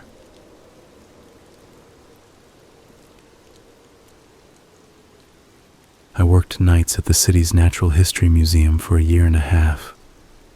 If you've ever been in a place like that after closing, you know the air feels different. The public thinks quiet.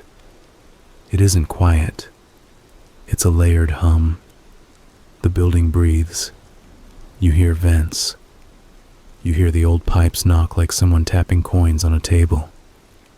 You hear the glass in the display cases tick when the temperature shifts. You hear your own shoes too loud, even the soft-soled ones. People assume the worst part is being alone with the stuffed animals. It's not. The taxidermy doesn't bother you after the second week. They're just really good mannequins with better eyes. What gets to you is the stuff that's not for display. The basement. The back hallway where they keep the oversized crates that say, "Do not freeze." The small steel door with a keypad that opens once a month and you don't get to know why. I wasn't supposed to work alone. Night shift was 2 guards plus a supervisor who could be reached by radio, plus the cleaning crew until 2 a.m. But we were always short. Somebody had COVID. Somebody had a surgery. Somebody quit without notice. The museum paid fine, but the overnight is weird, and everybody knows it. I ended up doing the run by myself more than I should have. You learn the route by muscle memory. Ground floor, lobby, gift shop gate, big bones room with the dinosaur that makes kids cry at birthday parties. Then the long corridor of the dioramas where the moose looks past you, like it's thinking of a lake. After that, the research wing. If the lights there are on at night, either a scientist is in a mood or you have a problem. We had motion sensors in the public areas, door contacts on the exits, and 4 panic buttons that go straight to the police. Cameras too, obviously. But the system was old and liked to freeze on faces. Whole city budget meetings had people fighting over replacing that system, and every year the money went somewhere else. So you walk. You put eyes on things. The first weird night wasn't a full-on horror show. It was a small thing that bugged me later. I heard kids' voices after midnight. Not laughing. Not running. Just whispering like somebody telling secrets in the aisle of a library. I stopped at the junction near the diorama hall and listened, head tilted like I was trying to catch a radio station. I heard words, but they were the wrong shape. You know how you can hear a language you don't speak and still pick up rhythm? This was like that, except the rhythm didn't sound human. Too even, too measured, like someone reading lines to a metronome. I checked the hall. Nothing. I checked the bathrooms. Nothing. I checked behind the moose. We don't let people back there, but sometimes a kid slips the barrier during the day and stashes a juice box like it's contraband. Nothing. I chalked it up to the vents. Buildings talk to themselves when the air changes. I moved on. 2 nights later, I found the basement elevator open with the arrow light glowing down. That elevator's keypad access only, and I didn't have the code. I radioed the supervisor. No answer. I radioed again. Static, then his voice breaking up like he was underwater. Copy. On it. Maintenance. I decided to wait. I leaned on the railing and watched the elevator's digital display. B2 blinked, then B3. We don't have a B3. We have B1 and B2. I know because I read the fire plan at least 8 times, and that map is burned into my brain. The doors closed. The elevator hummed. Then the doors opened again, and the car was empty. I stepped closer and put a foot inside to see if it would move. Nothing. I backed out and stood there with my heart doing that fast drum. I told myself to call maintenance. My phone had no bars down there. Fine. Okay. I pulled the metal grate across the elevator door like the manual said to do when you suspect a glitch and stuck a "Do Not Use" placard on it. Done. Problem for the people with day badges. That night at 2:30, the cleaning crew clocked out and waved, and I was alone. I did my last loop. The whispering came again, but closer, not a hall away. The sound had weight to it, like breath hits the inside of your ear. I hit my radio and said my name and possible trespasser, so I sounded like a guy doing his job, and not a guy hearing ghosts. I turned the corner into the diorama hall. This hall's long, polished floor, low light, fake trees, fake moss, real rocks they borrowed from a quarry. The painted backdrop has a fake sky that looks convincing if you don't stare at it too long. At night, we keep the aisle lights on low and the case is off. The glass reflects everything. You can catch your own face a dozen times if you move your head. When I turned that corner, the whispering stopped. I walked it slow, scanning with the little flashlight I keep low to not blind myself in the glass. About halfway down, I saw a handprint. It was on the inside of the glass. Small. A kid's hand. 3 fingers clean. 2 smudged like they slid. You're not supposed to open those cases without a whole checklist of people signing off. Even when the staff pulls a mount to clean or fix a seam, they wear gloves like it's surgery. The case lock was intact. No marks. The handprint was at knee height, like a kid pressed up to see the wolf. I took a picture on my phone because that's what you do now. You document. And I emailed it to the facilities team and told myself it would be a story they could fix without me. The next day, my supervisor called me into his office and asked if I'd touched anything. I said no. He asked if I'd let anyone in. I said no. He asked if I'd heard anything. I said yes, and told him about the voices. And he said that was air. And I said sure, because arguing with your boss about air is dumb. He told me the handprint had been handled. He said it was residual. He said sometimes old oils leach out of wipes or gloves or who knows what. And I said okay. Then he asked me to sign that I'd done my rounds, and I did. The way it turned into a real problem started with an envelope in my locker. No name on the outside.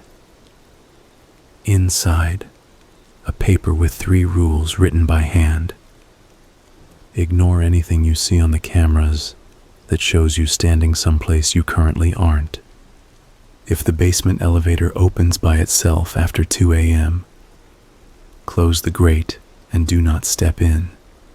Never say your full name out loud in the diorama hall. First name only. I laughed at first. Hazing, I thought.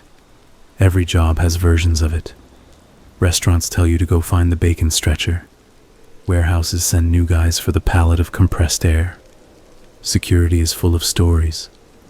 This felt like that.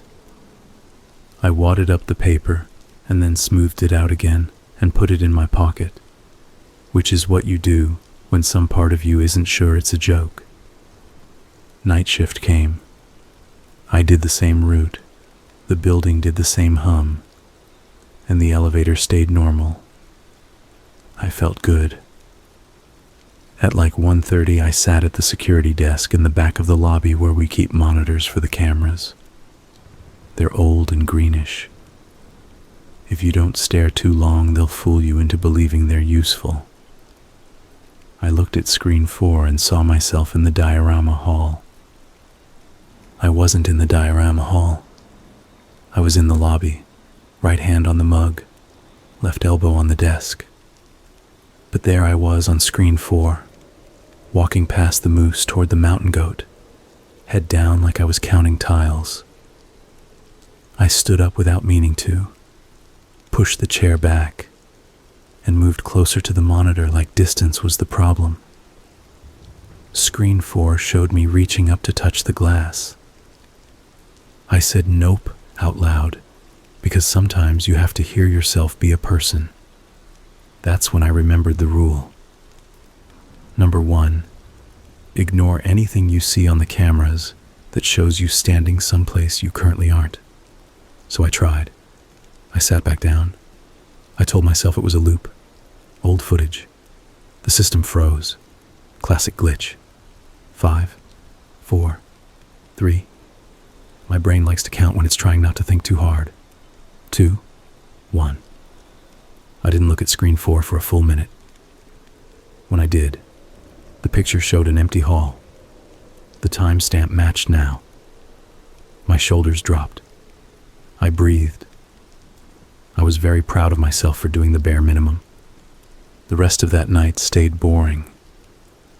At 2:45, I did a last walkthrough and headed back. On my way, I passed the set of double doors that split the public floor from the research wing. The lights beyond those doors were on. They shouldn't have been. The door window gave me a slice of a hallway with beige paint and a rolling ladder used to get up to high shelves. I swiped my badge. Red light. My badge didn't open those doors. I leaned close to the glass and looked down the hall. Empty. Quiet. No sound of carts or typing. I knocked once like a dummy, then realized what a stupid idea that was, and turned away, and heard a soft squeak like rubber wheels. I turned back. The rolling ladder moved a few inches. Not much. It shifted like somebody had put one foot on it to test it. I froze. The squeak came again. The ladder moved another inch. There is a type of fear that doesn't make you run. It makes your body squeeze itself smaller, like it's trying to make less of a target. I stood in the little rectangle of light from the door window, staring. and the ladder rolled 3 inches smooth like someone pushed it with the heel of a hand. I went back to the desk. I wrote an incident note for my boss, because that's what you have to do. Lights observed on in research wing. Possible staff overtime. Motion detected on ladder. I didn't write that the ladder moved by itself. I knew how that reads. Next few nights, more small stuff. A coat hook in the staff hallway with a lab coat on it that wasn't there an hour ago. A smell in the lobby like old fennel. The sound of footsteps on the terrazzo that didn't match me. None of it was big enough to be a story by itself. Taken together, they felt like a hand tapping my shoulder. Then Rule 2 got tested. It was a Tuesday. Cold. My breath made small clouds in the loading dock when I stepped out to look at the chain on the gate. Trucks had come all day. The dock smelled like wet cardboard and dust. I liked that better than the lobby, if I'm honest. The lobby was marble and donors' names and expectation. The dock was honest. On my way back inside, the elevator dinged. Elevators ding all the time. This one sounded like someone cupped a hand around the speaker, muffled. I walked over and there it was. Open, arrow downlit. The display showing B3 like it had learned a new trick. I pulled the grate shut. The car didn't care. The doors stayed open. The hum sat in the air like a throat clearing. I stared at the dark of the car. My radio hissed. "You at the dock?" the supervisor asked. "Yeah," I said.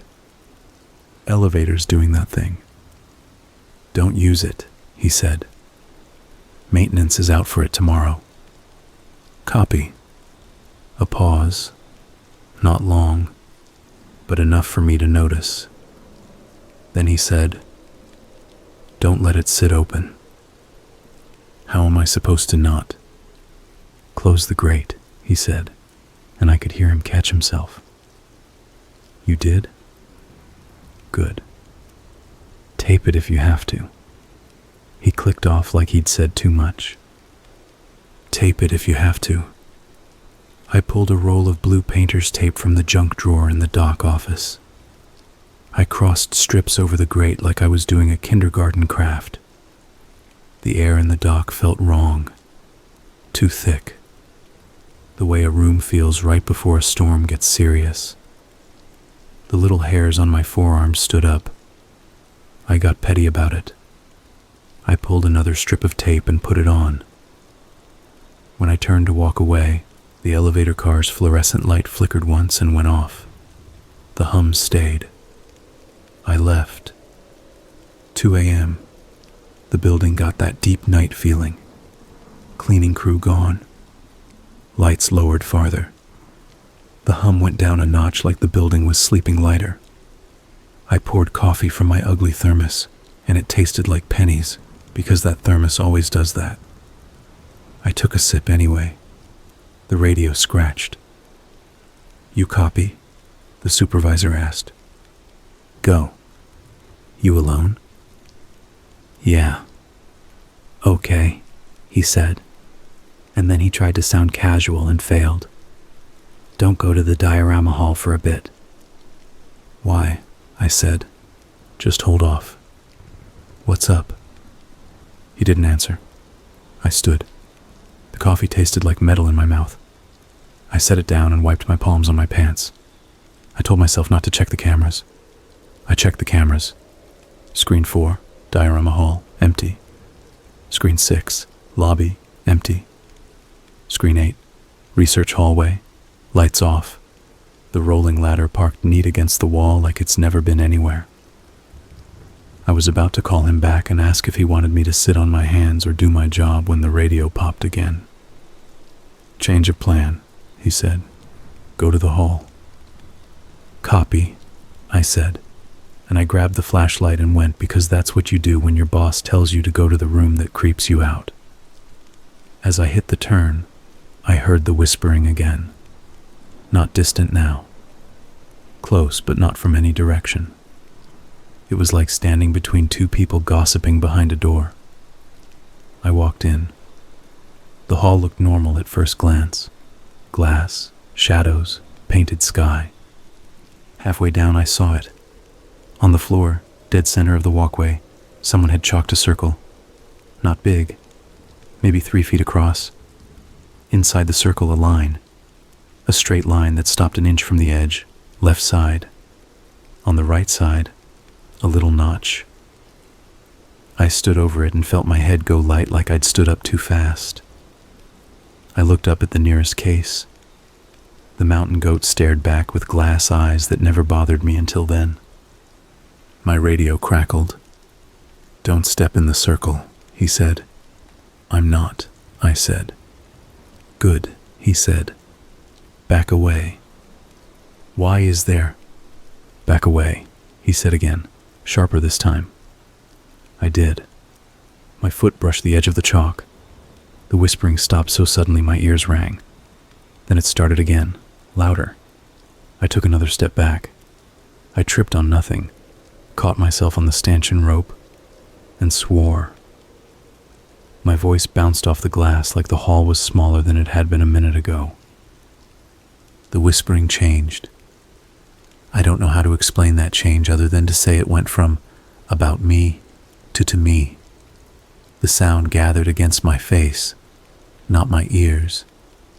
It asked something. No words I understood. It felt like a question.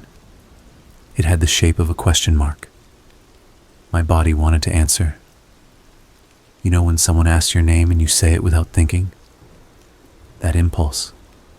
Make the social shape that fits the prompt. Say your full name like a good boy. I bit the inside of my cheek and tasted copper. "First name only," the supervisor said on the radio, voice flat. "If you have to say anything, just your first name." I didn't want to say any name. I also didn't want to stand there and let my head keep trying to finish a sentence it didn't start. So I did the minimal thing. "Jake," I said. "That's me." I said it like a block of wood. The whispering got quiet. Not off. Quiet. Like it leaned back. Like it took a note. I turned and left the hall fast. Not running, but not strolling either. As I cleared the turn, my left ear popped like I changed altitude. The radio hissed. "Good," he said. I didn't go back to the hall for the rest of the night. Nothing tripped on the monitors. The motion sensors slept. At 3:30, the elevator in the dock dinged again, even through the grate and tape. I ignored it. At 4, the whispering faded like the building decided to let me have the last hour off. I tried to quit the next day. I told myself I'd sleep on it and bring in the badge after lunch. Then I did the thing you're not supposed to do with fear, where you reframe it as a story you survived instead of a problem you still have. "It's fine," I told myself. Weird night. Plenty of those. Already handled. I went in the next night because rent exists. By then I had rules of my own. Don't hum. Humming seems to make the whispering louder. Don't look too long at the reflections in the glass. Your brain will add a second you at the far end, and you don't need that. If you smell fennel, turn around and take a different route. That fennel smell again. Yeah. It kept showing up before the whispering, like whatever was active had a kitchen herb habit. I googled if fennel has some history with embalming or whatever. It does. A little. But everything seems to tie back to something if you Google it long enough. And that path makes you a crazy person. I stopped. Let me speed this up, or this turns into me listing every time I heard something odd. It built. That's the point. It built slow, like somebody testing a fence. Tap, tap, tap. Then a push. Then they stopped for a while to see if you fix it. You don't. They push again. On a Friday around 3 a.m., Rule 1 came back hard. I was at the desk. Screen 4 showed me again, but not walking this time. Standing dead center in the diorama hall, head tilted, like I was listening. The timestamp said 030219. I checked my watch. 03:02:19. I said my name to myself out loud like a fool. Jake. The image on the screen said something. I couldn't hear it. I could see the mouth shape. Then screen 4 went black and came back with the empty hall. I looked away and saw my own reflection in the lobby glass and flinched like a dog hearing a dropped pan. Saturday, the supervisor left me a key. Little brass thing with vault stamped on a tag. If maintenance needs access, the note said, you open. You lock. He underlined lock twice. The vault is where they keep the zoology stuff that's not on display. Drawers of bird skins, shelves of jars with fish and clear fluid. You think it would stink, but it smells like chemicals and cotton. Clean, not rotten. I didn't want to go in there at night, but a job's a job. At 1:30, I got the call. Buzz on the phone first, number I didn't know. Maintenance, the guy said. We're here for the lower vault sensor. You come through dock? I asked. Yeah. I went to the dock. No one there. My phone buzzed again. Same number. We're by the elevator, he said. I walked around the corner. Empty. Where? I asked, and he said, down, and my stomach dropped because I knew what that meant. I radioed the supervisor. You got maintenance scheduled? I asked. Long pause. No, he said. Do not go down. I didn't. I locked the dock and went back to the desk. Phone buzzed a third time. Unknown number. We're waiting, the text said. I blocked it. Here's where I stopped playing along. I took the envelope with the 3 rules out of my pocket. I added one in pencil. If someone tells you they're at the elevator and you can't see them, lock the door and walk. I kept walking. I walked more than I needed to. I did laps until my knees hurt. Moving seemed to help. The whispering didn't like motion. Stillness drew it like a moth. 2 nights after that, I broke rule 2, but not on purpose. The elevator in the dock opened by itself again. I did the tape thing. I did the great thing.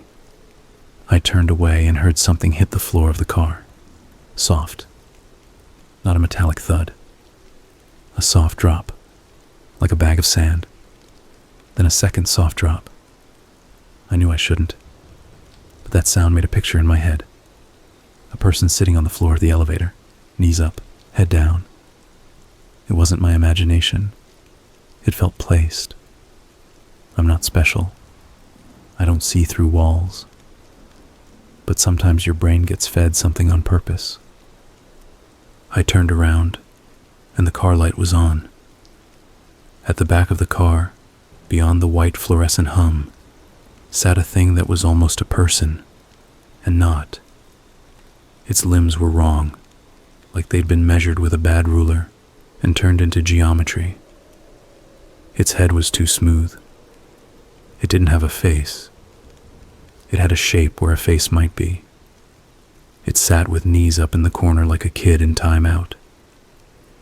If you are thinking, like the rideshare story with the blank face, I haven't told you that story in this world. But I get how these shapes rhyme. It's how our heads work. I didn't open the grate. I stood there, tape and all, heart going sideways, and watched it not breathe. The sound my ears gave me was the building's breath, not mine. Then it did a thing I still think about. It turned its head. Not toward me. Up. Like it was listening to the ceiling. The dock has a speaker tied into the fire system that does tests at odd hours. 3 notes. A pause. A longer tone. The shape in the elevator moved its head with those notes like it was learning scales. Then it lifted its arm, slow as syrup, and touched the floor as if it was tapping time. Tap, tap, tap. I don't remember deciding to back away. I did. I got halfway to the dock office and the lights in the car went out again. The hum stayed. The tape on the grate looked so stupid, like I thought blue paint tape could outsmart whatever was in there. I shut the dock office door, locked it, sat on the chair with the wheels, and put my hands on my knees like a kid called to the principal. My radio hissed. "You okay?" the supervisor said. "No," I said. "Stay put," he said. He didn't come. He was probably home. Supervisors are paid to sound like they're down the hall. It is what it is. You want the end. I get it. Nobody wants these kinds of stories to just be a list of bad nights. You want the part where it tips from weird into the thing that sticks to your ribs. Okay. A month in, my mom called me during the day. She never calls me during the day because she knows I sleep. I answered because I'm not an idiot. She asked me why I called her at 3 that morning and said only my first name, and then hung up. I told her I didn't call her at 3 in the morning, and definitely didn't say my own name weird into the phone and hang up. She said, "Okay," in a way that meant we were done with that topic forever. We talked about her stove instead. When we hung up, I pulled my phone log. Nothing at 3. Nothing close. If the story ended right there, that would be enough for most people. It didn't. That same week, a school group came in for a special early tour. 2nd graders, all gum and knees. I was in the lobby watching a new guy learn the wand for bag checks when a kid got loose and went running toward the diorama hall. I went after him in that casual way you have to do so you don't spook the other kids. He hit the threshold of the hall and stopped dead. Kids don't stop like that. They go until something stops them. He stopped like his shoes were glued down. He looked side to side, then at me. He put one finger up in the air like he remembered something. "What's your name?" he asked. I stopped 5 feet back because my whole body shouted at me to leave space. "Jake," I said before my brain completed the thought. "First name only." He smiled. He had a gap between his front teeth. "I knew it," he said. He pointed at the glass. It was clean. No prints, no scratch, no nothing. He shrugged and ran back to his class. The teacher said sorry with her eyes. I waved it off. My heart thudded so hard I could feel the pulse behind my tongue. That night I brought salt. Laugh if you want. I'm not a witch person. I'm a security guard who Googles dumb things sometimes, and salt comes up in all kinds of folk rules.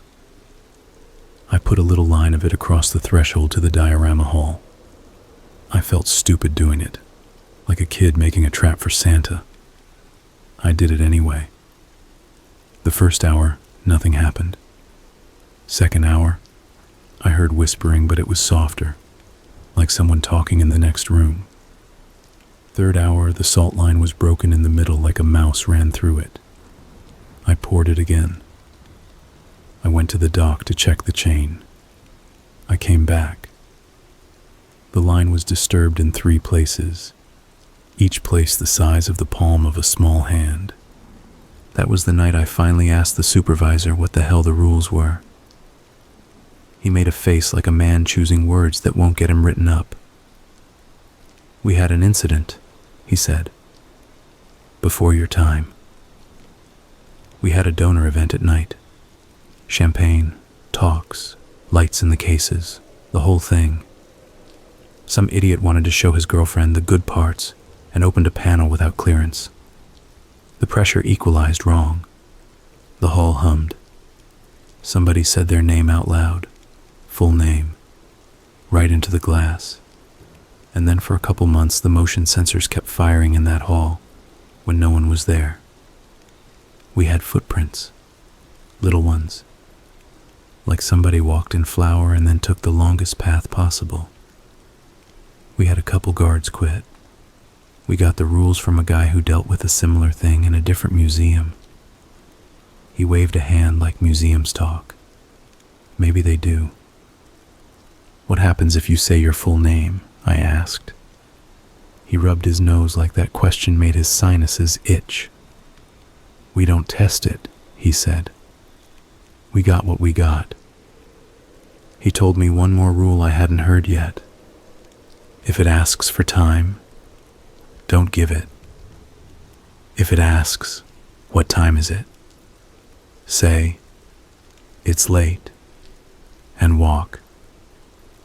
I added it to my paper. I set the paper under the keyboard like it was a real policy. I started telling the new guys the rules on their first night. They thought I was messing with them. They stopped thinking that once they did 2 shifts. The last big thing happened in June, right before I put in notice. It was hot in that way where heat gets into the building and sits. Air felt like old clothes. The crowd was big during the day because free day pulls families. At night, it all drained out and left a film. The cleaners were behind, so they were still vacuuming at 1 in the morning. I walked the research hallway to give them space. Lights were off in there for once. It felt better that way. On my way back, I cut through the diorama hall even though I try not to do that. I told myself I was checking the salt line. It looked good. Then I heard a kid laugh. Not a bad laugh. A normal kid laugh like somebody told a poop joke. I said, before thinking, "Who's there? Which is the dumbest security line?" The whispering started. It felt happy, which didn't make me feel better. It came up around my ears like warm water. Then the glass in the moose case ticked 3 times. Not random. Tick, tick, tick. I said my first name because it seemed like the cheapest coin in my pocket. The whispering lifted. The tick stopped.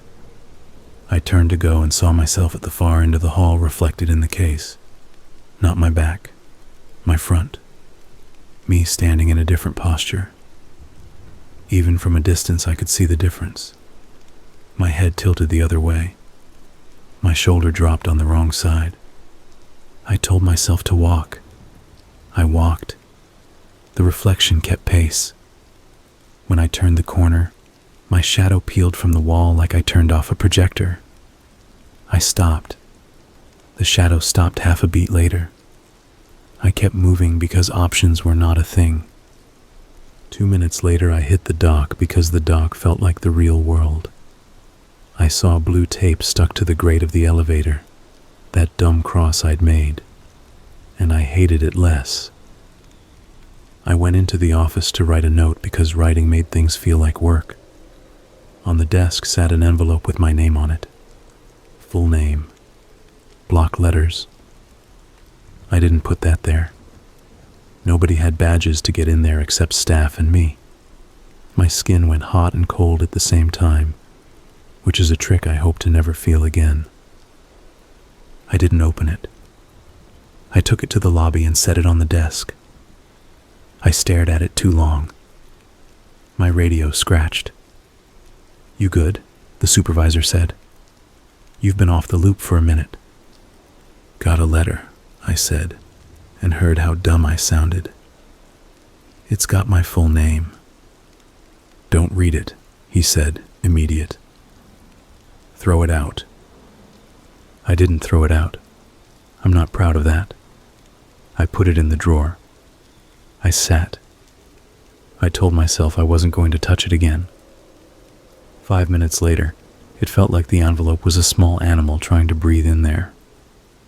I took it out, put it on the desk, stared at it like a snake, and then did the thing that felt like a fight. I walked it to the bathroom, held it over the toilet, and lit it with my cheap lighter. The paper flared in that quick paper way, folded in on itself, singed my fingers, and dropped into the water with a hiss. The smoke smelled like fennel. I put in my notice the next day. I told them I'd stay 2 more weeks, and I did. When a new guy asked why I was leaving, I said I wanted days. That was true. I also wanted to stop being a person who stood alone in the diorama hall at 2 a.m, saying his first name to glass. Here's the part where I tell you what I think it is. I don't know. You can stick a label on it if that makes you feel better. The museum's old. Before it was a museum, it was an armory. Before that, it was a field. The diorama hall used to be a drill floor. Then it was a space for lectures. Then it became a place where kids pressed their faces to glass and breathed fog onto buffalo that died before our grandparents were born. It's a room that's had a lot of kinds of attention in it. Attention leaves grooves. Maybe something found those grooves and learned to skate on them. Maybe it's the building's version of talking to itself. And we stand in the way. Here's what I learned that might help if you ever work nights somewhere with too many glass cases and too much air conditioning. Don't give your full name to empty rooms.